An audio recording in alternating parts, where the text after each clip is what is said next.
Let us see how this type of water affects human blood. The doctor is drawing blood from a patient's finger. Using a special microscope, we shall be able to see the condition of her body from this drop.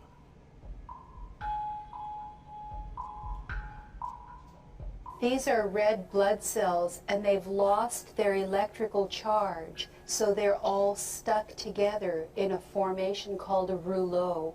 Here's a huge symplast.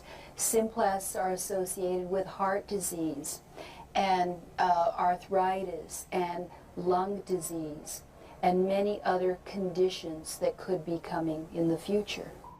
The doctor asks the patient to drink a small amount of structured water.